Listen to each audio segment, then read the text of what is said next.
right, that looks about set. And you thought I was done. No, there are technically 4 more weeks of professional football.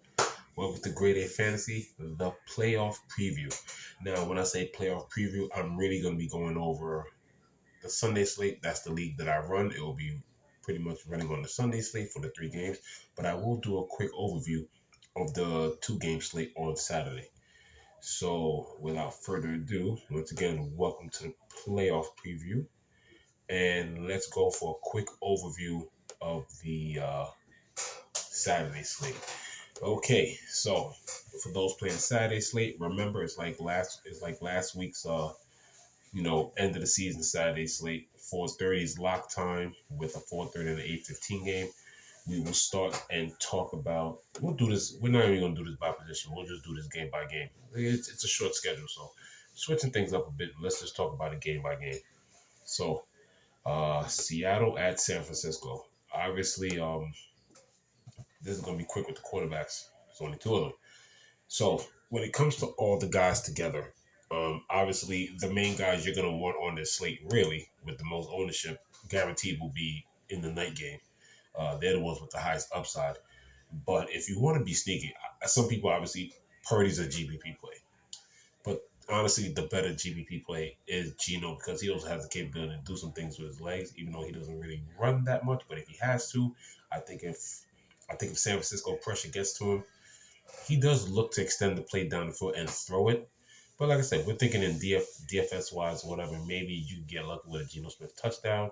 If that's the case, when you look at his running, when you look at Geno running wise, he doesn't do it that much, but he can get a few big plays off. Over the last few weeks, excuse me. Well, first off, he only has one rushing touchdown all season. But like I said, if San Francisco can get him out the pocket, um, in the last few weeks he's had 4 attempts, 5 attempts, 3 attempts. Not much, but like I said, it's a short slate, so you really can't be picky with Geno. 51, 18, and 16 yards. I think the 51 against the Rams is a season high unless I scroll down. Yeah, it beats the other totals early in the season against Arizona, 48 and 49. And those 2 games, he had 6 and 7 rushes. Now, obviously, Geno is not a designed runner like Josh Allen, Justin Fields, or Jalen Hurts. But like I said, the upside is there. And he can easily get you that 300-yard game, couple of bombs to Lockett, maybe one bomb to Metcalf, and hey, he could get you there. And at 6,900. The reason why I say it is fine. Now, of course, if you're going to go stacking, yes, DFS-wise, you're going to have to stack. Your points will climb faster if you have Brock Purdy get it to Debo, swing pass to McCaffrey if he finds Kittle, whatever the case is. But the upside to me is limited. Does it make sense to stack? Yes, but the upside is limited. Let me give you an interesting stat here. So I'm looking over his stats, right, ever since he really started playing. So pretty much December 4th against Miami. And hey, it seems like Brock Purdy is a lock for 2 touchdowns every freaking week. That's all he does is 2 touchdowns. And against Arizona had 3. Now, I was talking to some coworkers and stuff like that, and I wanted to say, here's what Brock Purdy is. Brock Purdy to me is like a modern day Ben Roethlisberger. So young quarterback, you don't want him to do every, you don't want him to do everything, and you want to limit his pass attempts. In the 6th game that he's played, he's only gone over 30 attempts twice. For fantasy purposes, even the game that he had 3 touchdowns, he didn't get over 20 FanDuel points. And that's why I said the upside is limited. So for somebody to have 3 touchdowns and still can't get 20, Geno could get you that without the rushing touchdown and still passing down the field to Lockett, Metcalf, and whichever tight end he feels free to be open to. Obviously, that's why, Lawrence and Herbert are going to have the most. They're going to have the most ownership. But I just think that the upside with Brock Purdy will be limited. Like I said, they're still going to protect him. Now he's thrusted into his first playoff game. He's 6 weeks in, so he's gotten comfortable. But now it's a new level of the season. So, I mean, can you do it? Yes. But I definitely will be a little bit easy. Strategic-wise, I guess it helps to be just over the field, whatever his percentages is. If he's 15%, I say just over the field, maybe at 17, 18, max 20 of your lineups if you're 150 entering or everything like that. But come on. Once again, you've heard me say it, fantasy is about opportunity. And he doesn't have the opportunity to sling it down the field like that. And now with Debo, you might think they might protect him even more with Debo's return. They might protect him even more with a bigger stage. Uh, I mean, I wish I did even more research on this, but it would be funny to see what they have his passing attempts for his over under. Because honestly, I don't think Brock Purdy gets over 30. Me personally, I think they really try to protect him. And in most of the games, it's 21, 26, 22, 20. He's had two games over 30 at 35 and 37. But it's going to be, the playoff game is going to be more of what it was of the four games out of the six. So if you ask me, in those games, max was 26. I think they try to hold it 25, 26, 27 attempts. And if you're hoping Brock Purdy gets, I mean, you just got to hope that he stacks right and, he throws it to the 49 guys that you have. Whether it be Debo, Ayuk, or swing past McCaffrey, you got to do your best to, switch your lineup around and hope your stack comes out right. Because, like I said, 3 touchdown passes, 19.82 FanDuel points. Now, and guess what? 4 rushes, 7 yards. No interceptions, no fumbles. So, I mean, the upside of that, I'm not saying like, oh, he had 2 turnovers and it could have been a 22, 23-point game. He had 3 touchdowns, but guess what? He only threw the ball 20 times for 178 yards. So it's just that the opportunity is there. So even on a 3 touchdown pass day, it shows that he most likely won't get you there. But you just got to hope that that stack works, and if you do have Brock Purdy, since you're paying down for quarterback, because Geno Smith is 200 cheaper than him, if you stack Brock Purdy, hope the stack goes off, and then the rest of your guys, carry you home. Because Brock Purdy will not be the quarterback breaking the slate. It's just the way the system works. And if you're just, just in case you're curious, he had 217 yards, 2 touchdowns for 16.48 fantasy points against Seattle. Seattle was his third game as the starter. We'll look at the running backs here. Quick overlook. Yes, a couple people had injury tags, but people are just getting rested. McCaffrey, no injury tag. Kenneth Walker III, no injury tag. McCaffrey's 98 and most expensive on the slate. Kenneth Walker, all the way down. You've heard me talk about the price drops at tight end. This is a price drop. 98, Kenneth Walker is 6,600. Okay, but yes, he's going against a tough defense. So, maybe get a little different with Elijah Mitchell at 5,500. If they're down, maybe you could take a risk on DJ Dallas if he gets that questionable tackle off his ankle, because if he's out, DJ Dallas will be the one getting the shotgun draws and the passes out the backfield. Or if you really want to get tricky and if you think about that game script with Travis Homer on IR, Godwin, uh, I can't pronounce his last name. Igwabuke, Godwin Ilbuke. He's 4,600. He will be most likely. He could be the backup if DJ Dallas is hurt or gets ruled. Well, he's hurt. He's still rocking the questionable tag now, and the game is tomorrow. So that's one less day of rest. If he's ruled out, he jumps up. Just throwing a name out there for sure. That means some salary savings, because if the game script goes, San Francisco is whooping their ass, maybe causing a couple turnovers on Geno Smith, and they get ahead and they're passing. Most likely Godwin will be the guy in there, because Travis Homer would normally be that main passing guy, but he's on IR. DJ Dallas is watching the questionable tag. So there's some value there at 48 and 4,600 with those two guys. So just pay attention to the DJ Dallas news. Wide receivers, I think this is where the game is fully loaded. And in this case, you got Tyler Lockett, 74, DJ Metcalf, 71. Debo's coming back. If Debo's at 69, he's going to get crazy ownership. Once again, if I was playing the Saturday slate, the first stack that I would think about, or I would, do a draft and think about, it would probably be, if I did decide to, because, you got to get different. You got to try different things. Like I said, I'm not a big fan of Brock Purdy, which I just proved to you right there just a little while ago. My first stack most likely would be, because of tournament differential. Because people are going to see Debo and see that price and just going to click on him. And yes, Debo's going to take away from Ayuk, but Brock Purdy still likes targeting Ayuk. So if it was me, I would like to go to him. But I'll go to Purdy, McCaffrey, Ayuk. Okay. If you want to get a little different, hey man, your tournament player definitely got to be Jawan Jennings. Definitely got to be Jawan Jennings at 53.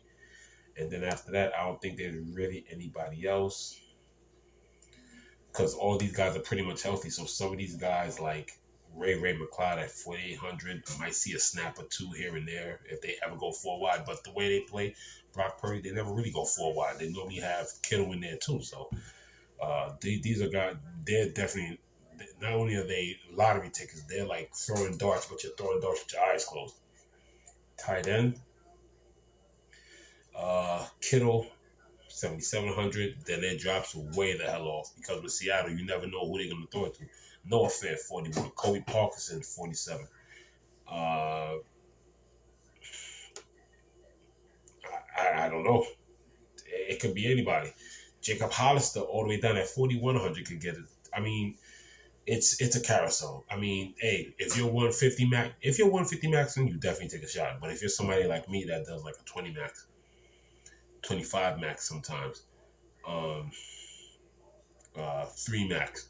I'm staying away from tight. I'm finding value somewhere else. I rather get I rather pick the backup running back. I rather pick up Elijah Mitchell or Jawan Jennings or something like that. And just I if you made me pick well you have to pick a tight end. If you made me pick a tight end, I'm just going Noah Fant. He had an injury designation. He's also somebody that's fully healthy, so I don't think you have to really worry about that.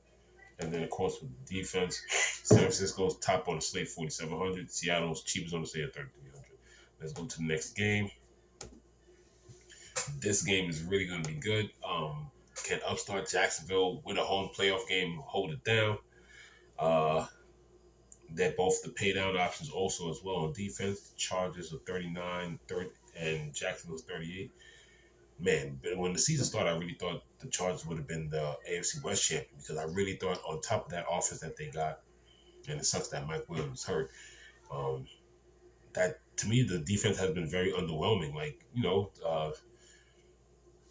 with what they signed in the defense backfield, and then you have Joey Bosa, and then you sign Khalil Mack. I thought that defense was going to be way better, and it's not. It has totally underachieved, and it hasn't been the best year for Justin Herbert either. So I mean, can I see Jacksonville winning this game? Yeah, I can see Jacksonville winning the game because, for one thing, they got ETN and they're going against one of the worst rush defenses in the league. So, and they got a capable quarterback. Is the spotlight going to be too hot for him? Maybe, but I'm definitely going to trust a young quarterback that's at home than a young quarterback on the road. So, before I get into the quick preview of this game, if you ask me, San Francisco, both the home teams win. If you ask me, would I be surprised if the Chargers go in there and beat them? Not at all, because the Jacksonville defense is not that stout. But if you made me pick, I think both home teams could take it. Justin Herbert, 7,800. Trevor Lawrence, yes, questionable with the toe. Trevor Lawrence is going to play. Just ignore it. Just like I told you last weekend, just ignore it. He's going to play. 7,700, 7,800. They're right under each other. Just in case of who you pick and how you're going to stack your lineup.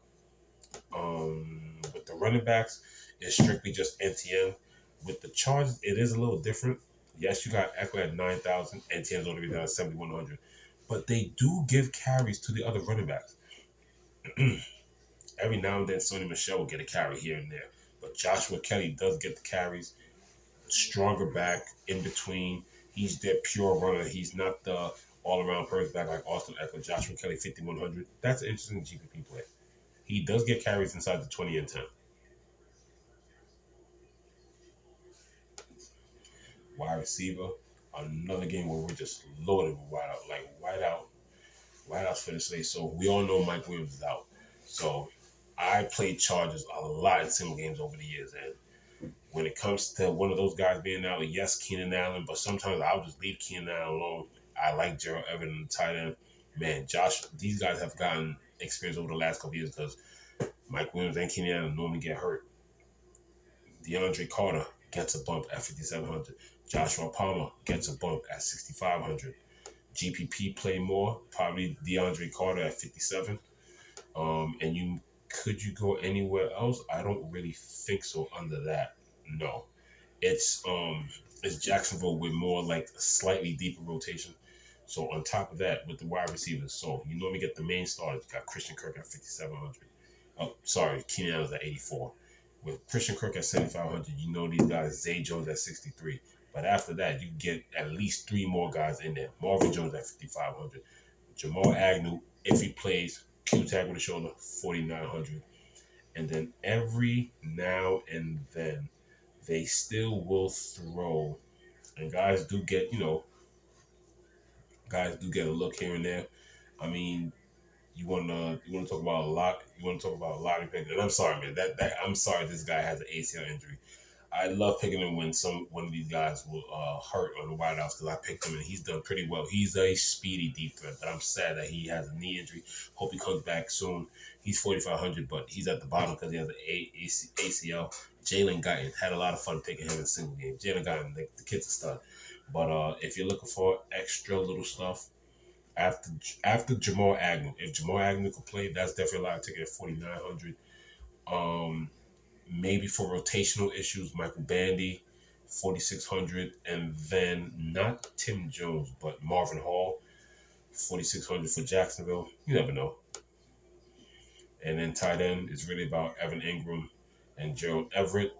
But Donald Parham does get rotation. Dan Arnold does get rotation. Ingram, 5,700. Gerald Everett, 56. Donald Parham, 44. He kind of has, even though Gerald Everett, solid hand, solid vet, Donald Parham is the one that kind of reminds me the way he moves, how big he is, how big those hands are, of the old Antonio Gates type. And the fact that he's back, he's another weapon with one less wide receiver. I think he's one of the sneaky but best GPP players you can go to. Donald Palmer for 44. They do look for him going down the field making the drive, but he's a big target. He can get that end zone touch. That might be one of those where if you could get him in your lineup at 4,400, whatever you do on defense, and then you could probably pay up, that's the touchdown that's probably going to break you free. And then Dan Arnold for 4,300, even cheaper than Palm. And then after that, none of these guys really get any rotation at all. So we shall click over real quick and get over to the main course of this video, which is the 3-game Sunday slate. Once again, that's the slate that I'll be playing. That's also the slate that my league will be running. So I'm just gonna upload some stuff here real quick. Check some stuff, guys. I'm currently playing the hockey slate right now, and things are looking pretty good. Winnipeg got at Pittsburgh, and right now in the third period on the road, the Jersey Devils, one of the top teams in the league, jumping all over Anaheim 3-0. Is there a score in that Edmonton game yet? Yeah, 1-0 so far, and it was scored by Connor McDavid. Okay, but so far, the fantasy points are really focusing my way because I'm in the 3-0 game. Now, let's get out of here real quick. Making decent time. Go to work tomorrow for some overtime. So, let's knock this out real quick. Obviously, 3 games, so this shouldn't take long. But like I said, I like to, one of the few times I'm doing the video this late. But hey, wanted to wait for all the news, give you all the accurate information. You know some of the information, so now it's all about me just giving you a little in-depth look on, what's possible and what you can do. Sunday, Maine, 1 o'clock. So let's go over it real fast. Sunday, Maine, 1 o'clock. Locks at 1 o'clock. So you'll have a 1 o'clock game. You'll have the 4:25, and then I think the last game is at 8:15, 4:30. So Miami Buffalo's first at 1 o'clock, and then probably the big and probably the most exciting one of the day, rematch from just a few weeks ago. Minnesota's home hosting the Giants. Rematch just a few weeks ago is going to be in the same spot. And then you got Baltimore and Cincinnati at the end of the night at 8:15. Let's preview it, guys. Let's get this going. I'm looking at making decent time. And yeah, I think this will be a 40-minute video. We're looking around the 19-minute range. I think my counters on right now. So yeah, let's get this going. Okay.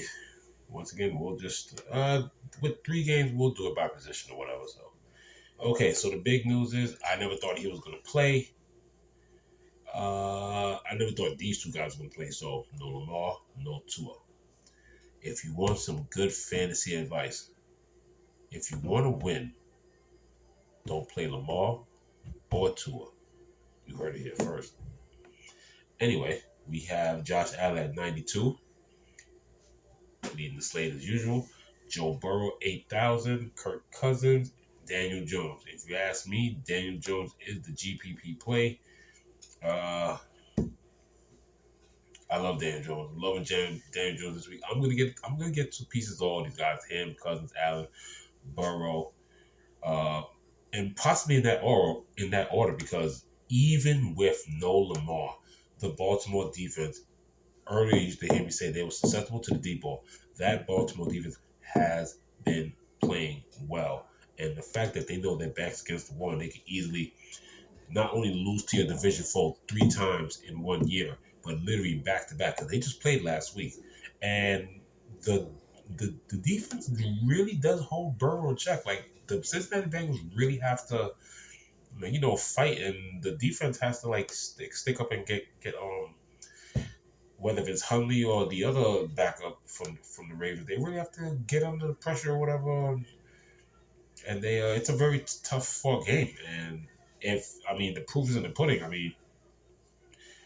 In the game that just happened, Burrow forget his completions. Burrow threw it 42 times and only threw for 215 yards, 1 touchdown, 11.6 points. In the earlier matchup against Baltimore when Lamar was there, he threw it 35 times. So he's getting the opportunity. I'm not worried about the completions. Remember, I always talk about opportunity. Burrow got 35 attempts, and it pretty much sounds the same. 217, 1 touchdown.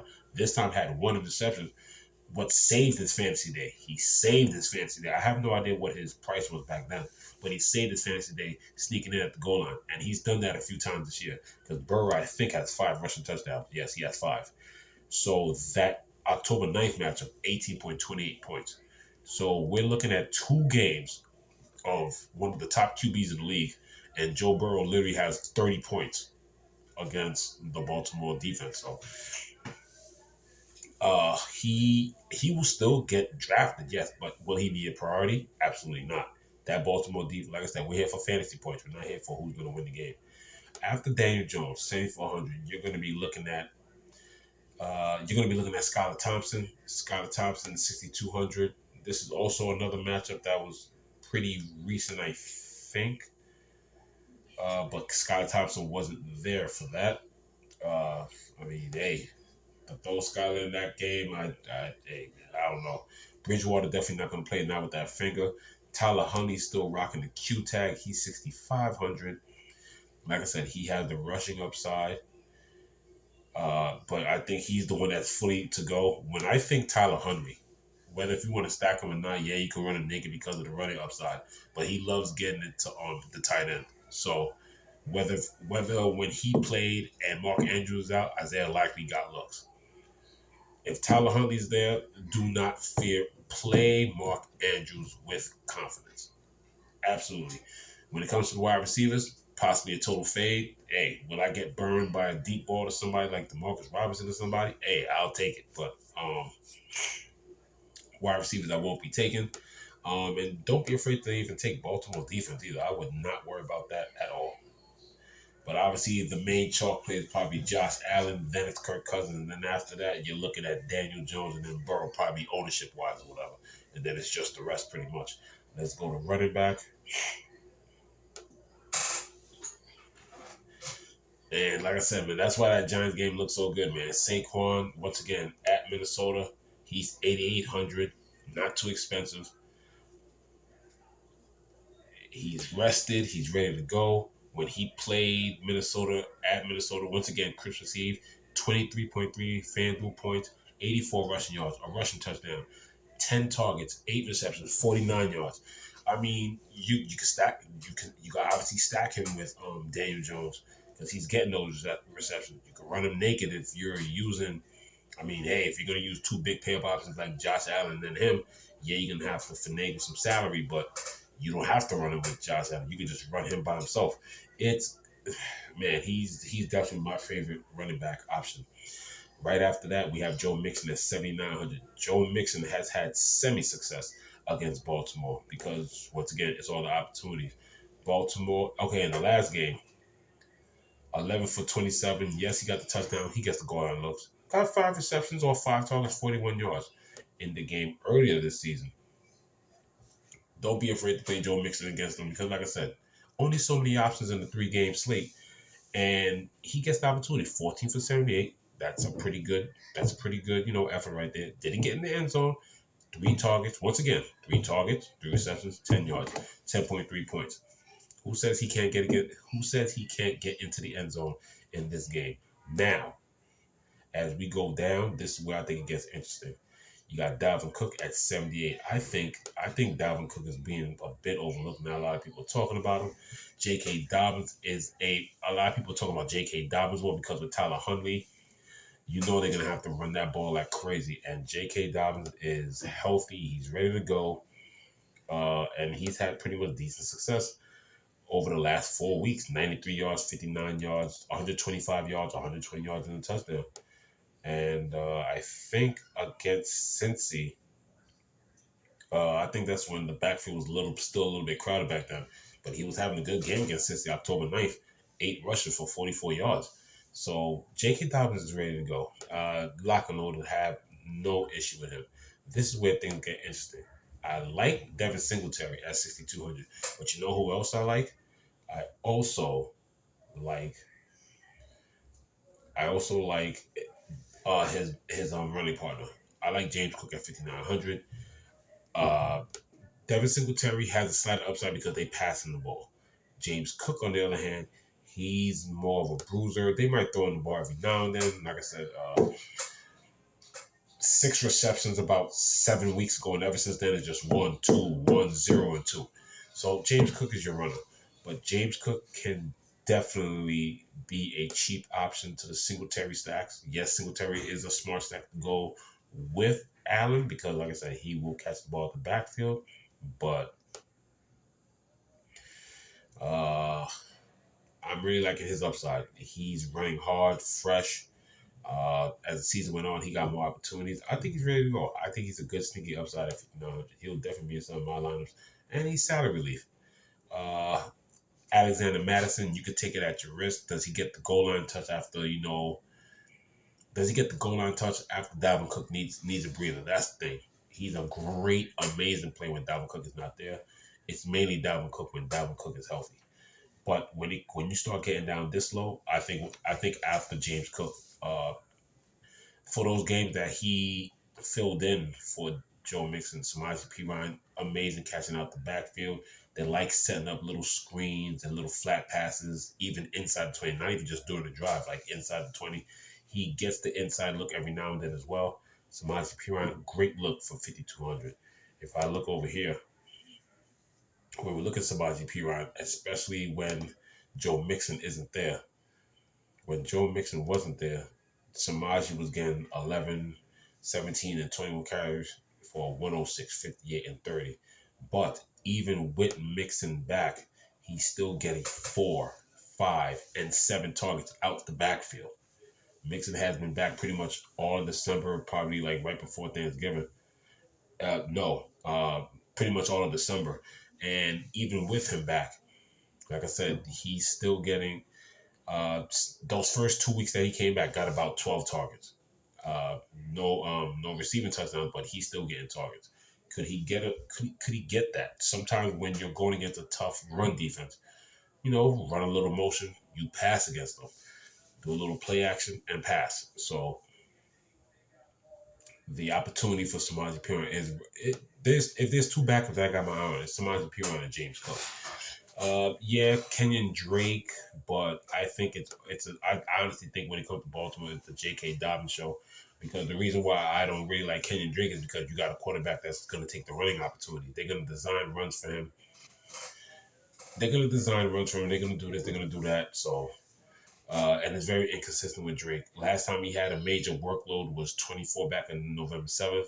Last game of the season against Cincinnati had 16 carries. Yes, he got the touchdown. He get the goal line look, but I really think it's J.K. Dobbins. Like I said, it's still a look. But when it comes to the backup running backs, it's Cook, P. Ryan, then Drake. Drake is still an option, but that's the way I look at it. When you're looking for salary relief, get a little different. Hopefully, your backup stats either equal their starter stats because now you're getting the same value, you're getting the same points, but for a cheaper value, which gives you salary relief to pay up at wide receiver because this is where everybody wants to pay up at. Because wide receiver on this slate, if you thought wide receiver, the list of wide receivers I gave you for the Saturday slate, I mean, I could end the video after talking about the wide receivers and we don't have to talk about nothing else. Justin Jefferson, 9,000 even. I think without even looking, I think he was like 12 for 129 against the Giants. Let me bring that up. Did I get that right? 12. Oh, I missed it. 12 for 133 in a touchdown, 16 targets. Giants have nobody to hold him. Do they scheme something where they try to double him more? To me, Justin Jefferson is just an amazing wide receiver. Doubling Justin Jefferson and Kirk Cousins is going to force it to him. 16 targets might turn into what, 12, 11 targets, and that might turn into 7 to 9 catches. He's still going to have a productive day off that. He still will. Let's look here. Jamar Chase, like I said, now that secondary has gotten better. But earlier in the season, Jamar Chase was able to beat Baltimore down the field. But now it's gonna be a tough game. Like I said, they hold them down. Jamar Chase, a lot of targets. He can't really boom, so it's a lot of opportunity, a lot of semi deep routes, 7 to 11 yard routes. He had 13 targets for 8 receptions, 86 yards, and a touchdown for 18.6 fantasy points. So he's not booming that 20 that you would like, but they like I said, they play him tough. The October 9th matchup, 12 targets, 7 for 50, no touchdowns. Is he still an option? Yes. But the defense has gotten better. I wouldn't be surprised if I look at Sportsbook and that's the lowest total. I would not be surprised at all. I would not be surprised if that out of all the games Sunday has the lowest total. I really wouldn't. I really wouldn't. Stephon Diggs, 8,600 against Miami. Tyreek Hill, like I said, to me, Tyreek Hill and Jalen Waddle probably become GPP plays because of the quarterback issue. Now, maybe not GPP that they're so low, but they're going to be lower owned than what they should be. But like I said, you get Tyreek Hill in the open field, take a shot. The upside is big there. You know me, in most cases, I'll probably take Jalen Waddle because maybe he's going to be the shorter route runner. But I think there's somewhere you can go. Before I cut this off, I normally don't do this and just leave the middle position. Tyreek Hill at 85. You also got T. Higgins in between both him and Waddle at 76, and then it's Waddle at 73. But when I go to tight end, if they're not trying to put all this pressure on him, I really think, and he has not done nothing. But with a new guy under wraps, and Tua has been out the last 2 weeks, he gets looks from both backups. He hasn't done a damn thing this year, but I think Gesicki is a great play. 4,900, 4 targets the week before, 6 targets last week, has a touchdown. I know he hasn't done anything, but hey, it's plays like him, James Cook, Jawan Jennings. I mean, I'm not saying put all those 3 guys. You could use 2 of them in your lineup, but I really think that if Buffalo's able to pressure him, or at least make him somewhat uncomfortable, he's going to look for Gesicki. Gesicki's a good option. I really like Gesicki this week. I really do. Let's bounce back to wide receiver. I just had to put some synergy into the whole wide receiver and, receivers conversation for that quarterback for Strevler. Okay, so after Waddle, we got the young up and coming Isaiah Hodgins for 6,400. Adam Thielen, like I said, he's definitely fell off this year stat wise, but hey, he can still do something in one game. For 63, Gabe Davis is right under him for 62. If we look at Thielen, I think Thielen did score a touchdown against the Giants. I'm pretty sure of that, right? No, that was the week before he had scored a touchdown. Against the Giants, he got 5 targets, 1 reception, and 6 yards. So I was just 1 week off with that. But If you're also looking for that, also decent plays, and they're not cheap. They're pay downs, but they're not like in the five. We're still in the 6,000 here. We're going to the third option in KJ Osborne against the Giants. KJ Osborne was 3 for 17, so it's really all Cook. And then of course we'll get to the other tight end. Hawkinson has had an amazing year. Richie James, looking for those cheap giant stacks after pay. If you start with Daniel Jones and you shoot up to Saquon, you could easily go to Richie James as well for 16.1 points against Minnesota. He had 90 yards on 8 receptions. So, Minnesota's a defense you can't attack. That's what I'm saying. That game is going to go off crazy. Tyler Boyd at 6,000. We got Darius Slade for 58. I'm saying the list of wide receivers, we could keep on going. Like I said, dart throw. You got Demarcus Robinson down there at 5,500. You got Sammy Watkins, who they picked up. He not productive, but he's getting snaps. So there's a lot of options. 5,200. Isaiah McKenzie, is he good? He's another Buffalo option. He does. Hey, the man gets. I think he runs about 45 to like 55, 60 tops of the snaps. So Isaiah McKenzie at 5,100. And you know who's a sneaky guy too? Who's been getting looks? And I've been seeing, man, even on the highlight shows and everything, man, Trenton Irwin, like he gets a lot of snaps when one of those receivers are out. But even when they're not out, he's still getting snaps. He's still getting a couple targets here and there, 2, 4, 2, 2, 4, 4. Um, he's a good route runner, and he does get looks inside the 20. Trent Irwin has in the last what? And you don't even know who he is, but guess what? In the last 5 weeks, Trent Irwin has 3 touchdowns. So Trent Irwin is also somebody that after all the attention to Boyd and everything, whatever, it's just that does go for a wide receiver if they take out their tight end. Irwin does like to work the slant and then cut in deep. So he dart throw, but don't be afraid of Trent Irwin. Definitely don't. We'll go to tight end, and like I said, Hawkinson 7,000, Mark Andrews 200, under him at 68. You always got the end zone threat. He's definitely a good option because of the salary relief. He may not have the upside of a Hawkinson, but because of the quarterback, Mark Andrews could be getting a lot of targets. But Dawson Knox, he's definitely an end zone threat. He could easily have one of those games where he has 2 receptions for 2 touchdowns and only 40 yards. But uh, Dawson Knox, he's definitely a favorite of mine. Hayden Hurst also gets looks as well. Uh, with Mark Andrews there, he's definitely taking it down. But like I said, Isaiah Likely could be an option at 5,000. But like I said, Gesicki and then my man Bellinger are right below him, 49 and 4,800. Two low priced, tight ends. Gives you salary relief. Got to give you all those cheap plays that you can go to. Would I go down to Irv Smith? No. Yes. I mean, yes. He used to be a very important part of that Minnesota offense. But the reason why they got T.J. Hawkinson, they knew they needed a tight end because the tight end is a big part of the offense, and they got to upgrade. So Irv Smith is pretty much playing the backup until T.J. gets hurt.